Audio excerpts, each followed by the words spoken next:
Om Om Sahana Bhavatu Sahano Punatu Sahaviryam Karavavahe Tejasvinavaditamastu Mavitvishavahai. Om Shanti Shanti Shanti.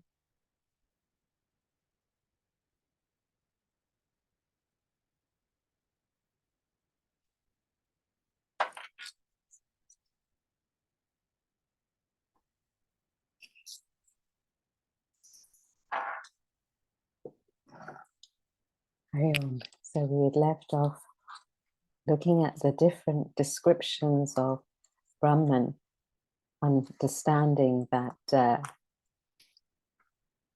Brahman, the self, the Atman's not an object of comprehension. So we use different attributes to actually establish something in our mind, a prop in our mind of what this Brahman, this truth, this self is. So we had been looking at the different attributes, Purana, ancient, before time. So it's giving you perspective of something well beyond, we can't even conceive. If somebody was to say to us 1,000,000 years, we can't really conceive much before now. Maybe last week, we don't even remember. If somebody asks you when you were 5 years old, you might not have the memories of all those intricate details going on. If somebody asks you in terms of history, so Purana, we don't actually comprehend our lives, let alone beyond ancient, beyond time. That measurement of time goes out of the window at some stage. We just know it from hearsay, as it were. The ruler of the world. We can't comprehend our own governments, as it were. Never mind something pervasive beyond the whole. To maintain that in your mind consistently, something universal, it goes just like that. But it's giving us some idea so we can get a conception of the grander scheme of things, of something beyond this world, our perceptions, our emotions, our thought. And if we ever for 1 minute get onto this universality, we forget that minute detail. We forget, we think, all pervasive. We forget here and now and every little speck and grain of sand, as it were. We forget that because we're looking outwardly at the whole in terms of something universal. It's just there too. It's backing everything, supporter of all, inconceivable form. Actually, in chapter 9, it's cosmic form of Brahman, and there's in chapter 10, I think it's Vishvarupa Darshana. So Krishna shows what the grandeur of is. So at the macrocosmic and the microcosmic levels, you get to see some attributes of Brahman, as it were. So it's beyond, it's infinite. It's beyond that conception. Effulgent, without it, nothing happens. Without the sun, nothing happens. Yet we have no acknowledgement of the sun most of the time. In all of you in the UK, we've had a few blustery days. And suddenly, for a minute, the sun comes out of that cloud and you think, oh, it's there. There's a sun there. But it's because actually of the sun, we see the blustery days. We don't see that which is all effulgent.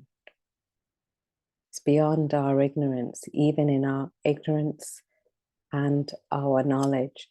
It's beyond both of them. It's acknowledging we're in a state of ignorance when we're perceptions, emotions, thoughts are in the world, as it were. So here he's giving us these attributes. He's talking to a person who's got to a certain status, a certain refinement, a state of where it's nearing meditation.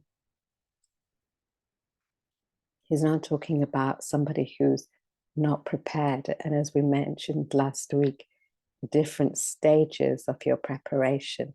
What were the different stages of the preparation?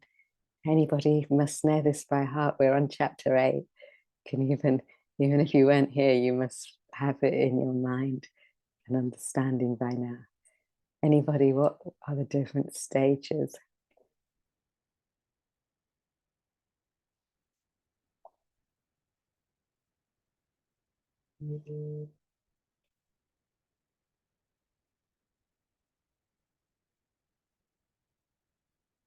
Anyone? You know, you were all in the class last week, bar one person. What did we talk about?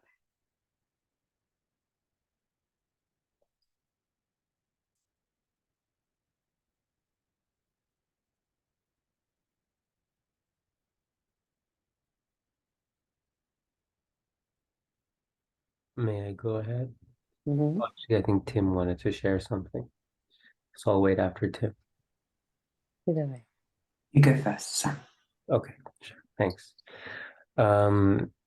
Well, it's the 3 yogas, and then there's some kind of removal for one to be able to then concentrate, so concentration,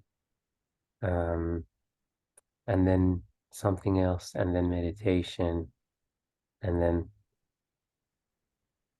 the end goal, self-realization, yeah, something like that. So there's a process, isn't it? So when you perform your karma, bhakti, jnana, yoga, what are you doing to get that withdrawal of parati? That's what you meant, isn't it? So what is happening there? Anybody?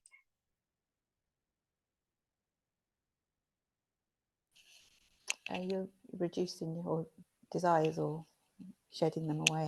Yeah. So you're something beyond yourself. So you're reducing your desires. So there's that mental withdrawal because you don't have all those desires.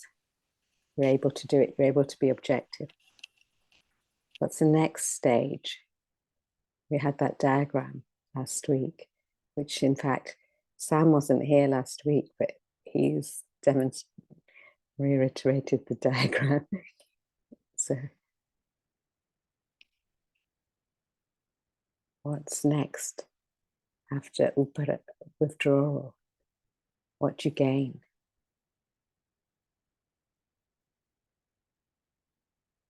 Anybody remember?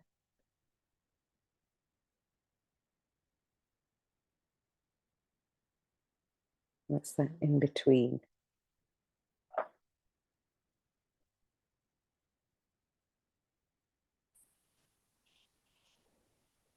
Is it the ability to focus and concentrate on something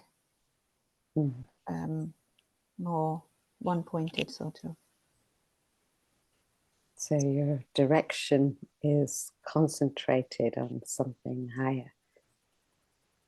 Your withdrawal from the world's perceptions, emotions. It's not physically, it's a mental withdrawal because you're objective. You've got an understanding through, you're not compelled by your desires. Then you're able to concentrate. And through that concentration, all your activities are backed by that intellect concentration till it refines itself to dhyana, meditate, that focus towards meditation, towards realization. So, Tim, you had something. I was just going to say roughly what Sam had said, that to do meditation, it's the opposite of the contemporary view that meditation brings calmness. You first have to be calm. So you have to go through the 3 yogas to reach that state of calmness before you launch into meditation.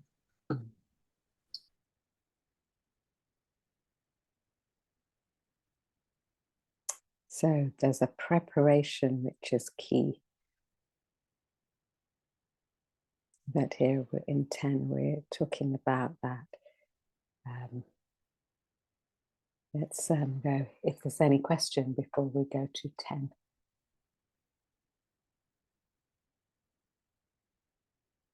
Okay.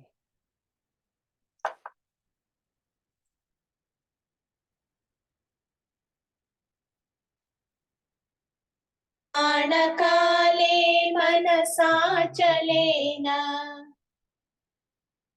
भक्त्या युक्तो योगबलेन चैव भ्रुवोर्मध्ये प्राणमावेश्य सम्यक् सतं परं पुरुषमुपैति दिव्यम्.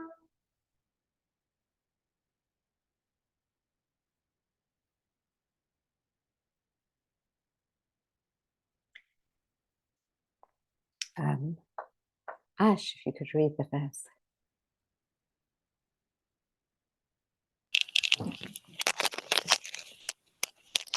At the time of death, with steady mind and devotion, united by the power of yoga and only by fixing the prana, life breath, perfectly in the middle of 2 eyebrows, he reaches the supreme resplendent being. So at the time of death, I'm just thinking, did we cover this verse last week? No, okay.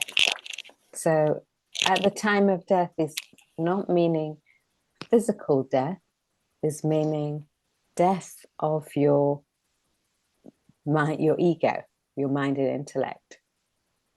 So meaning that your mind is no longer oscillating everywhere.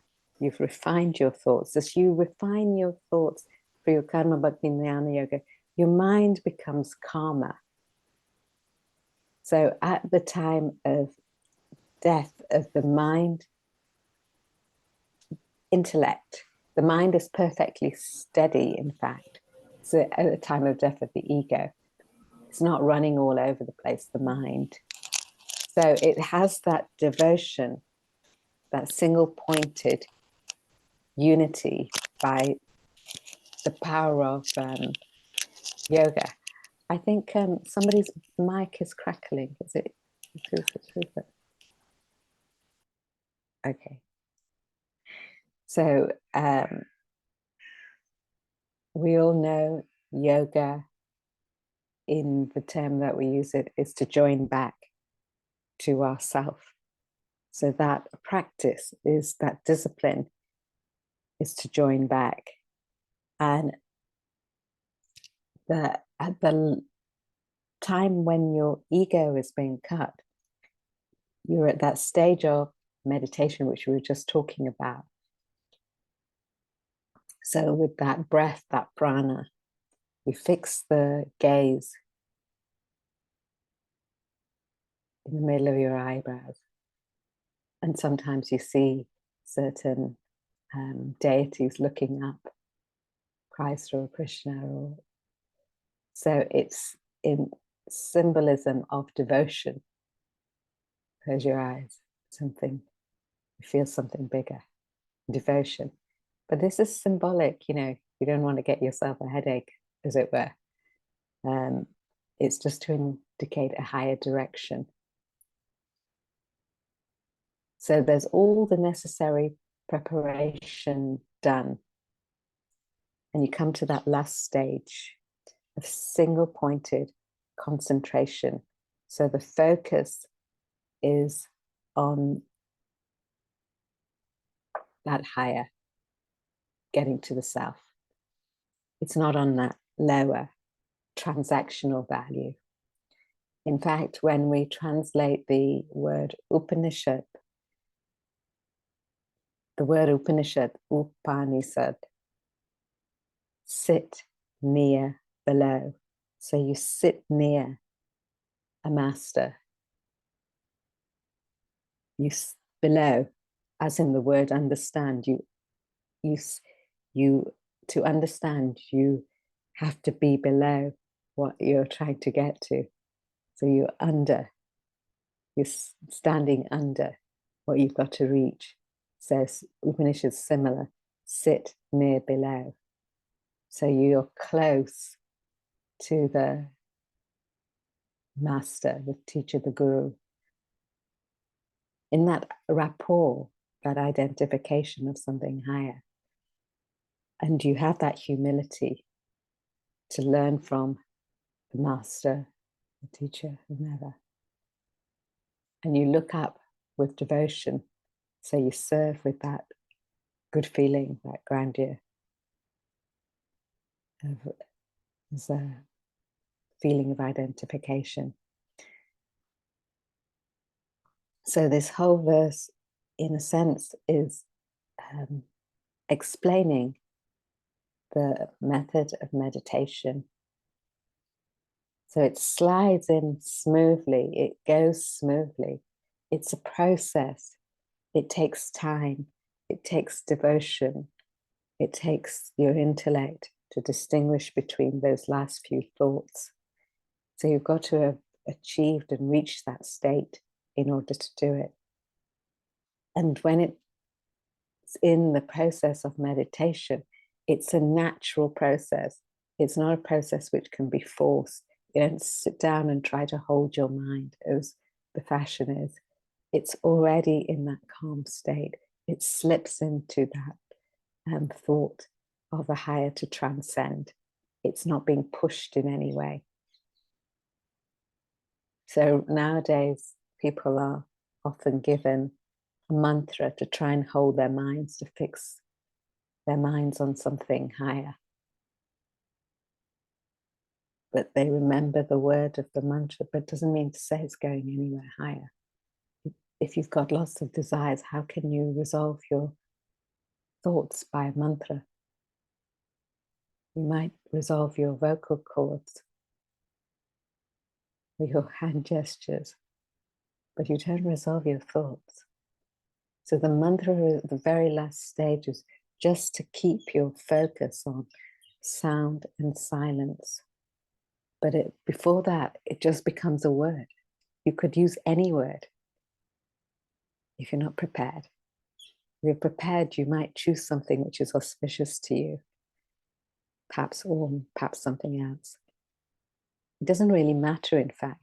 It's just to recognize sound, silence, sound, silence. Your mind focused on the one thought, the intellect makes that distinction between sound and silence. So it's not mechanical in the least bit.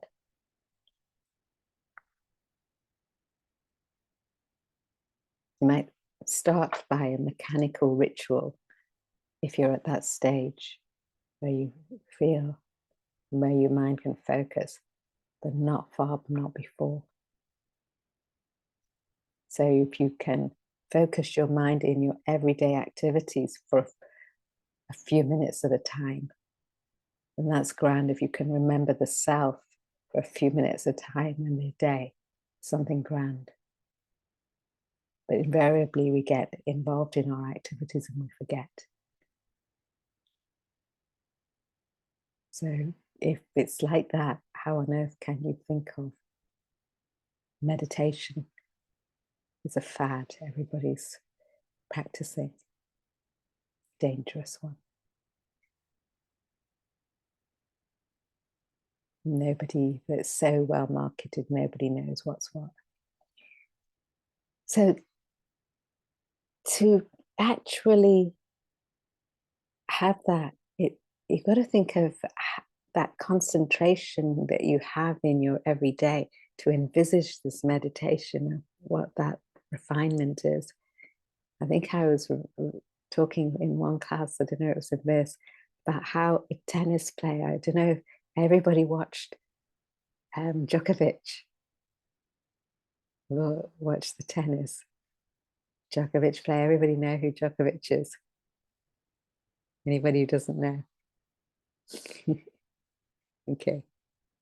So that intensity and concentration of which he hits the ball, the whole flow of the action, it's very measured and thought through until something gets agitated, but on the whole, it's thought through.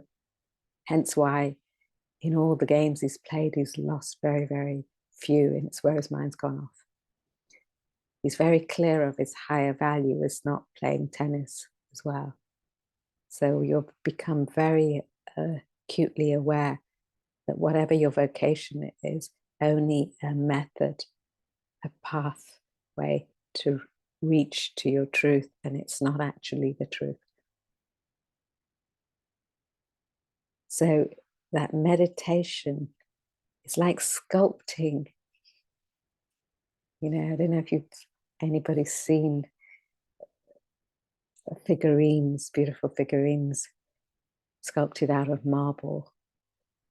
But to do that as an artist or a sculptor, first you're going to have had to have perhaps sketched the idea out in your mind. Maybe have a model to sketch if it's a figure. Then you have to look at where all the possibilities of imperfections are. Then you might make it, if you're going to make it in marble or some hard, durable substance. Before you do that, you might make it in clay to see how you manipulate it, how you make those curves, that form. You smooth it down. You've got to alter the imperfections. And then you may start, once you've done all the drawing, you've done the mock, you may start to actually take that marble or wood, get it to wherever you've got to get it to. And you've got to then start with rough chiseling it out. You'll be having the strength to do it. And that's that devotion, because you know you've made a commitment there. You can't take a hard substance and then do it without any knowledge or previous action. And that devotion to something higher, you start to rough chisel it out. So you make the gross extroverted actions, but then slowly it becomes introverted as you refine it. You sculpt it so that it's all still rough, but then you smooth it down, file it down. And then you seal it. So the smoothing down, so you can actually see what's there, the refinement, that subtle intellect is employed when you're looking at the higher in every activity, open eye meditation. And slowly when you refine, you start to smooth it, sand it down, and then you start to seal it with whatever the porous rock or the wood needs to be sealed with. So you get the finish. So in meditation, at that stage where then you've got to that concentration, there's very few thoughts. And it's just the transaction between mind, intellect, making the distinction, sound, silence, till it disintegrates that sound into silence, till you reach and transcend to the self, using a subtle intellect. The intellect goes. So it's a real process to get there. But the thing is, note, once you know one aspect of this idea, karma, bhakti, or jnana yoga, you get into that process and you start refining yourself, the other things start to fall into place. So you've got to latch onto one bit in your study, reflection, and then in your karma, and then in your identification. It all starts to flow, starts to make shape. Let's read the commentary. Balaji, I was just going to add to what you've said, that I agree. meditation in how it's portrayed is a farce, because just doing a single pointed concentration, you know, if you just, I've tried this, just to have like a picture of a flame and just close your eyes and focus on a flame and keep that. I think I'm lucky if I last 5 seconds or 10 seconds at the most, because the mind just goes somewhere else and you bring yourself back. So that what we're reading here is way beyond, like, it seems like such a long way to get there, because it's so hard just to do the mechanical bit, as you just said. So So it's I understand that. so it's a recognition of that. And if you recognize that, then it means, if one can recognize that without faking it for yourself, you know, really recognize what you're at in yourself, then start getting onto your karma, start getting onto that knowledge, taking it in, thinking, how am I going to refine myself? Really start getting onto that devotion of how you relate, that feeling of oneness, the identification, that emotion. It comes in service when you being unselfish, selfless. You know, sometimes you get irritated. I was doing some karma and this didn't go right. And then somebody put the spanner in the works and told me this, that, or the other.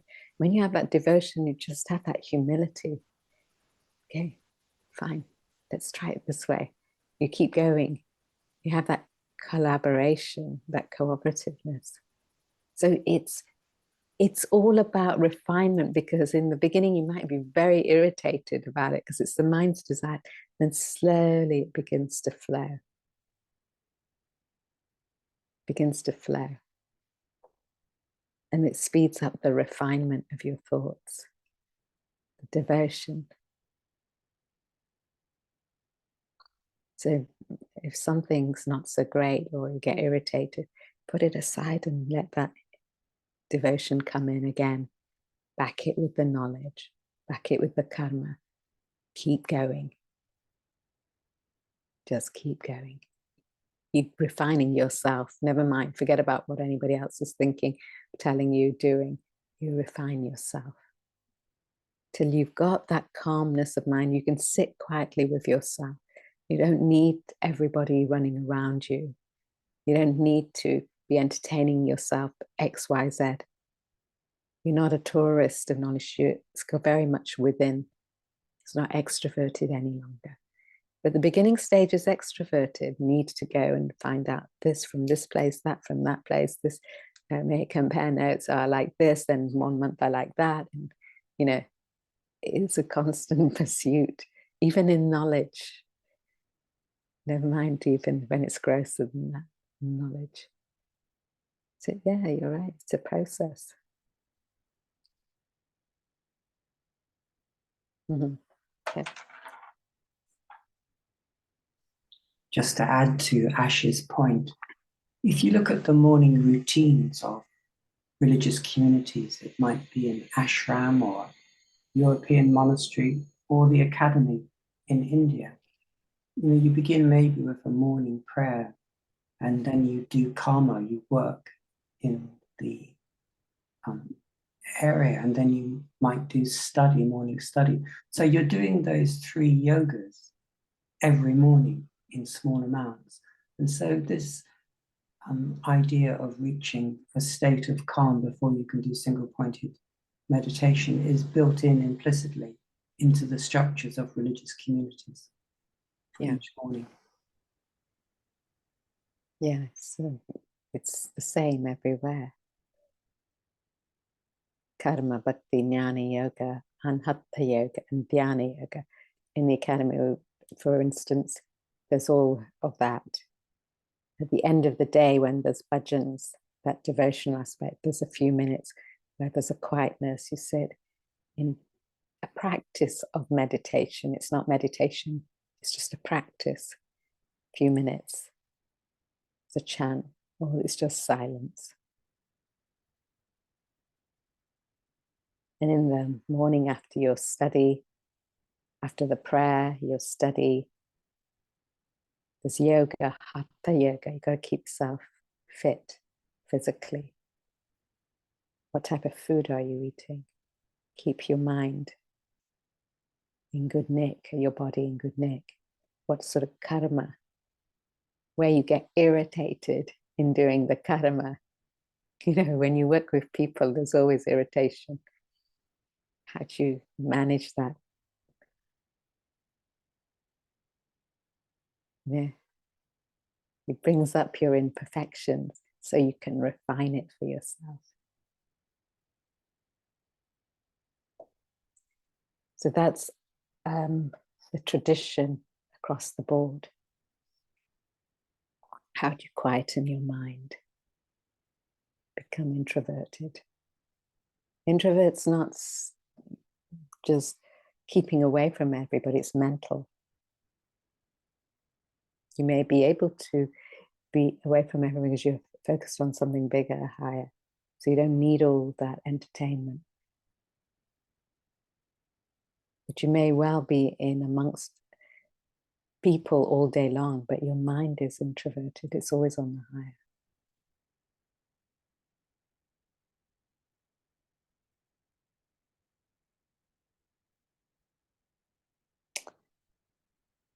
Let's go there.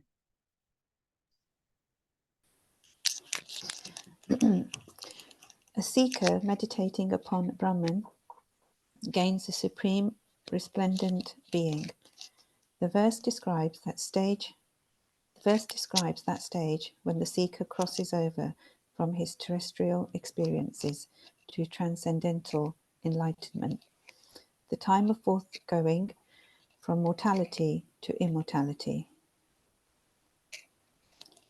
The Shastras, scriptures, most constantly emphasize the importance of preparing the mind for meditation and realization of self.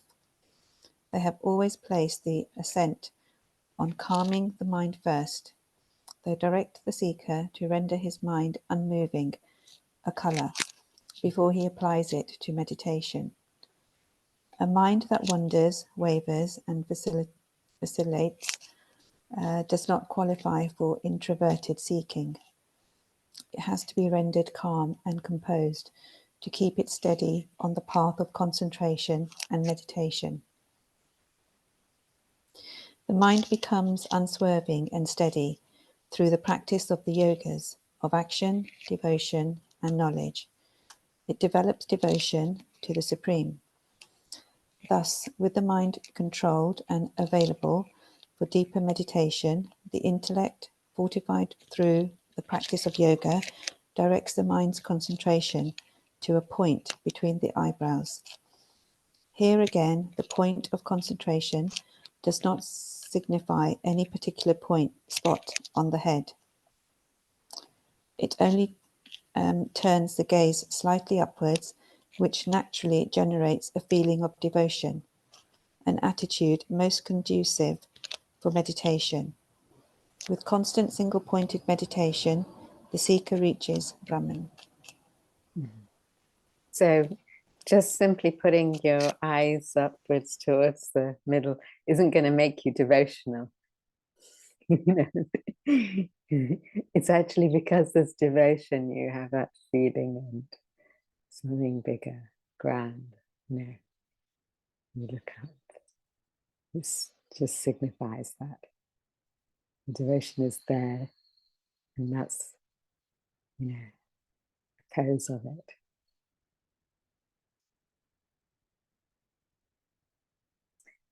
Let's go to 11.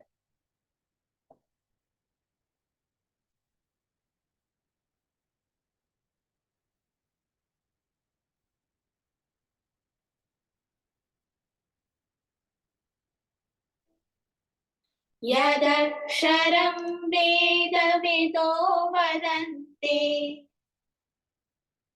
विशन्ति यद्यतयो वीतरागाः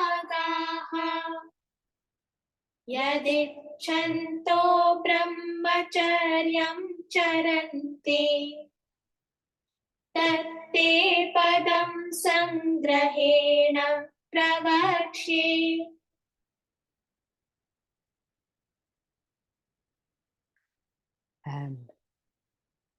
Nishi, if you could read the verse. That which the knowers of the Veda call the imperishable, that which ascetics freed from passion enter, that desiring which they practice, Brahmacharya, celibacy, that goal I will declare to you in brief. So what's the goal? The knowers of the Veda, which is called that imperishable. So what's imperishable? The Vedanta philosophy is focused on that, perfecting that person to perceive the imperishable kshara.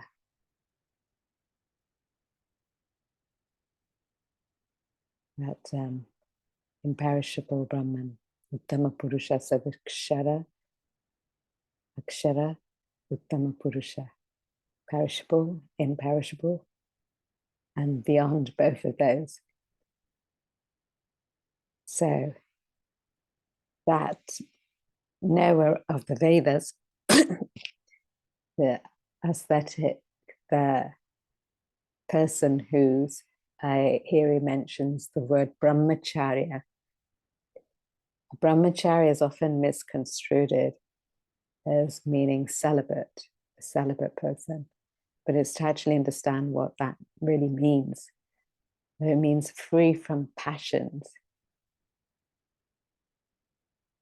They're entering the final state.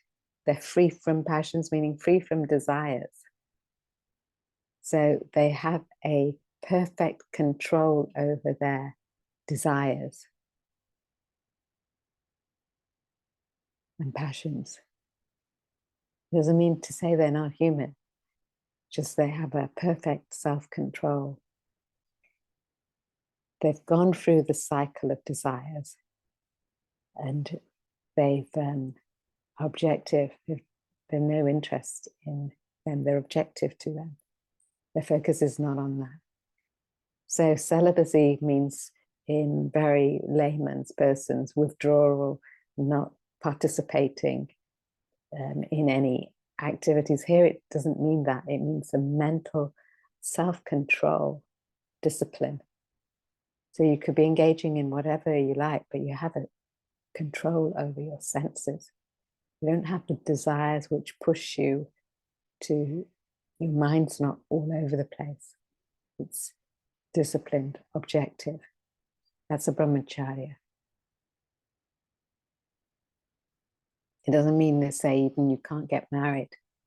It's a stage, if you have a sense control, you can get married. It doesn't make any difference. Married, unmarried. Might be more difficult getting married because you've got more to contend with. It might be easier because you resolve that desire. But once you have a state of self-control, it doesn't matter which way you do. You go in accordance to what's required.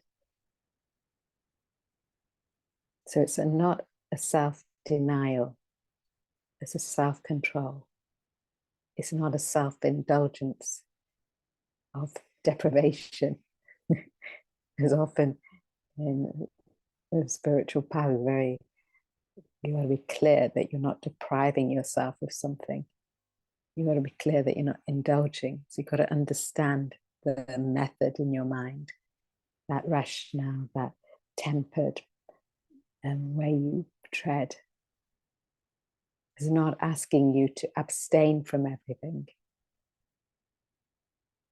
Abstinence in its truest form is a mental abstinence, not necessarily physical.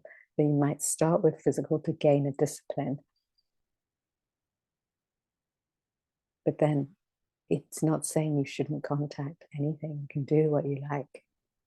But it's not backed by a push of a desire. It's disciplined control in a positive. It's not a possessive rigidness. It doesn't mean a brahmachari could be married or not married. Generally, it might have been taken as celibacy in the sense that you don't marry because it just makes life easier, less to contend with. If it's just you, if you can't deal with you, how can you deal with some relationship with somebody else? Then even more so, if you have kids, how can you deal with the kids? You know, it becomes impossible. The life revolves around that. So where's the play and the time to actually deal with evolution? Bhajagovindam puts it, there's no time to think of the higher or Brahman. There's those preoccupations in all aspects of life, from youth, childhood, teenage, adult, old age, always thinking of the world. Fool, he says, you've got the potential to get to the truth, but you miss it because engaging in the world. So it doesn't mean here, it means you have a perfect control over your senses. It doesn't mean you, that misconstrued idea, you deprive yourself, you deny yourself, you shouldn't do this or you shouldn't do that. In fact, it's only through self-control that you gain the pleasure of life. Self-discipline, self-control. The minute one becomes indulgent, that which you contact, you lose, it diminishes the pleasure, neutralizes till there's so much displeasure, but you're still putting in effort for that displeasure. It's so even at a very basic material level, this idea of self-control and discipline is important. This renunciation of the lower form, the pitched up, the higher, the lower drops. So it's there at every stage of life.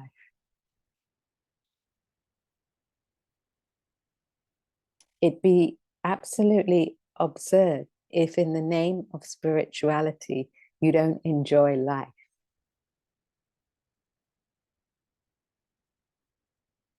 One agrees or not agrees?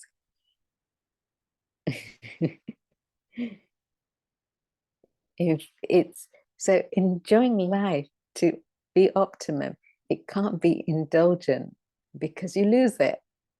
It's just practically speaking, it's you can be indulgent if you want, but you lose the pleasure of it. So you've got to have a mental discipline of where your thoughts are resting.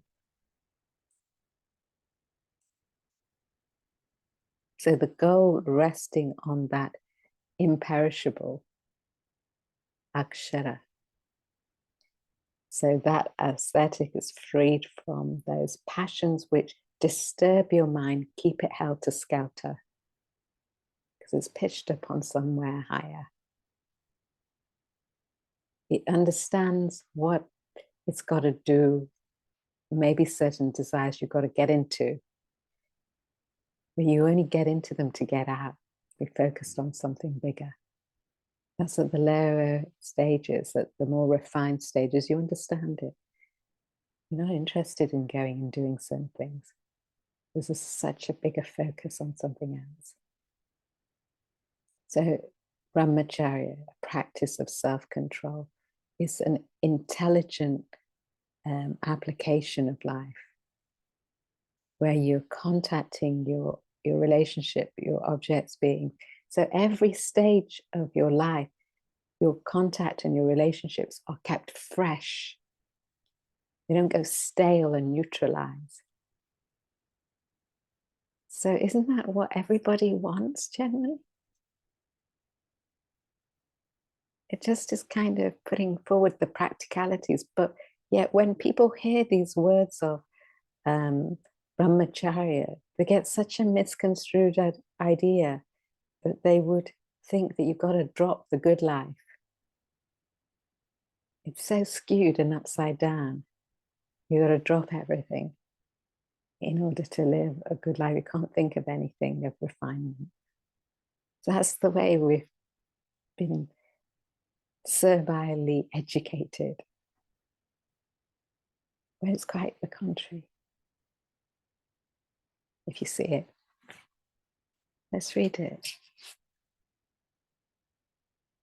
Anybody, any question before that? You know. It's not a question, it's just I think you've spoken about this before, but indulgence, it sort of reminds me of that analogy of nectar at the beginning and then bitter at the end. It's always trying to keep that in your forefront. Where you struggle or where you have to, like the discipline, you know there's going to be the nectar at the end. Yeah, that just always, that analogy, I sit with that a lot actually now. So you begin to assess things before you go into it. Yeah.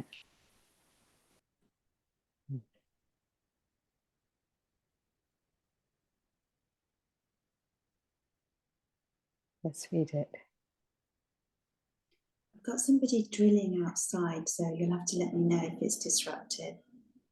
In which case, Babita, would you like to read? Thank you.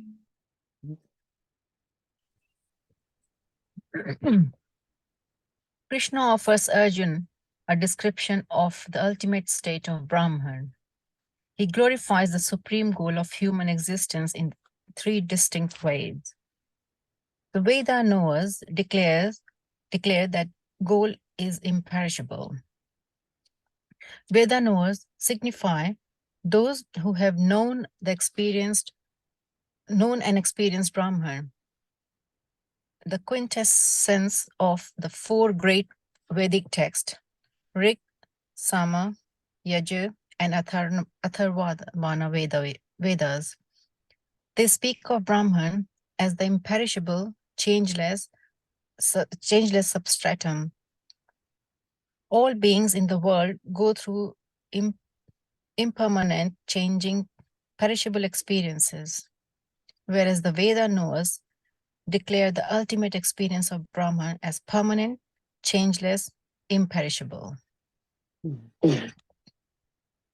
Also,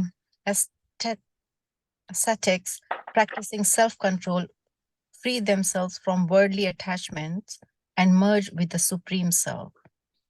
In the spiritual pursuit, as they seek the bliss of Brahman, they drop the terrestrial joys. They continue thus pursuing the spiritual path until they merge with the Supreme Being. Thirdly, spiritual seekers practice celibacy to focus their entire attention and concentration upon the self. They seek self-realization without allowing any worldly distractions to interfere with their determined pursuit. Such evolved souls also reach the very same goal. Oh, etymologically, Brahmacharya means to live and move in Brahman, to walk the path of Brahman.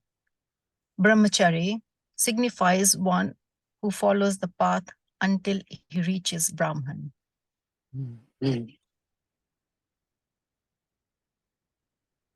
So there's always a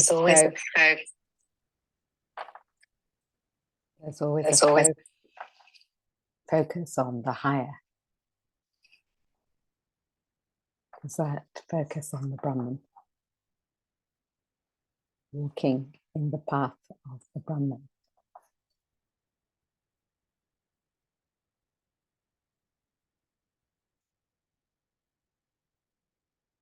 Yes, when your mind has dropped the desires of the world, you've refined yourself that much. There's a purity. Perspective or vision is in that of you. So all your activities are back that way, or there's a quietude.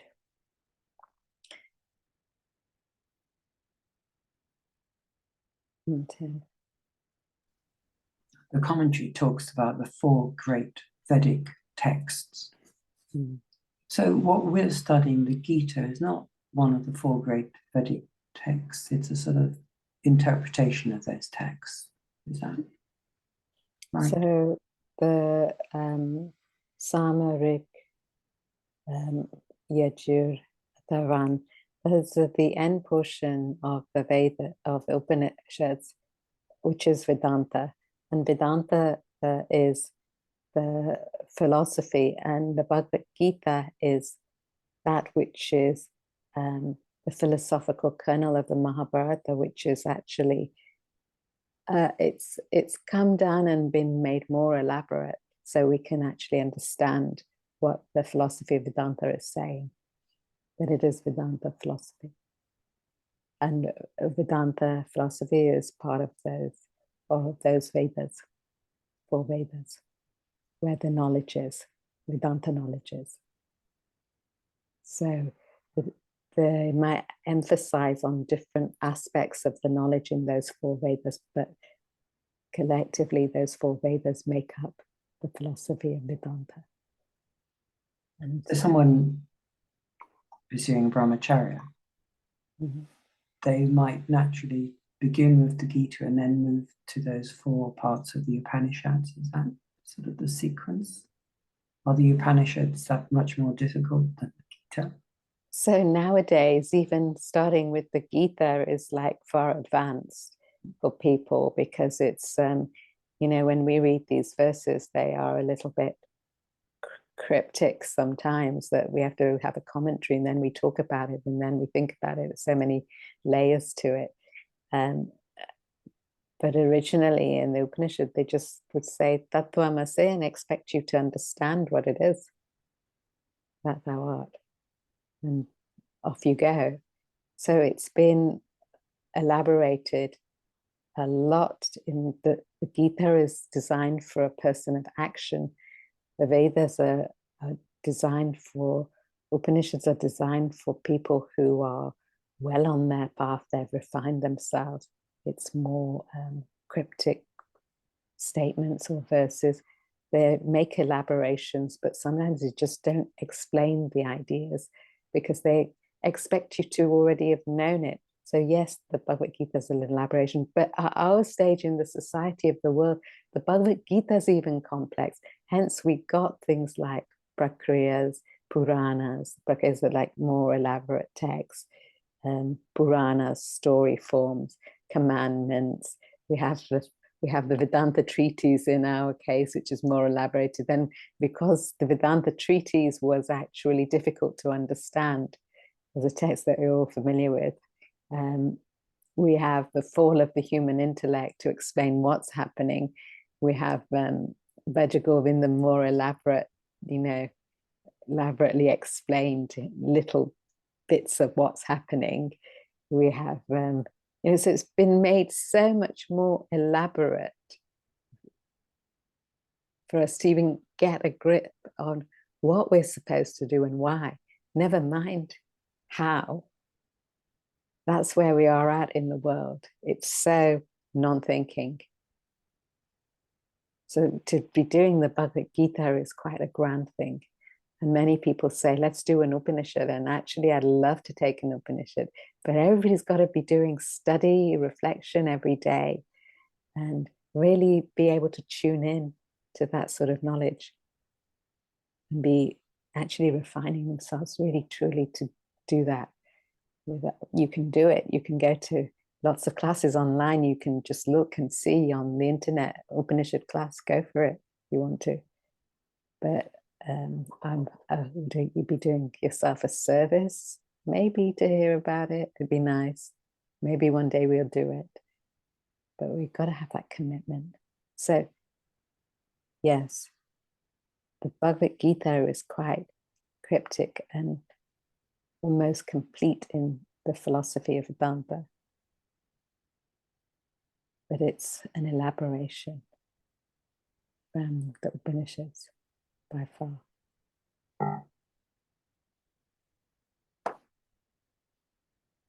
Thank you. Let's stop here. Hariom. Hariom Paraji.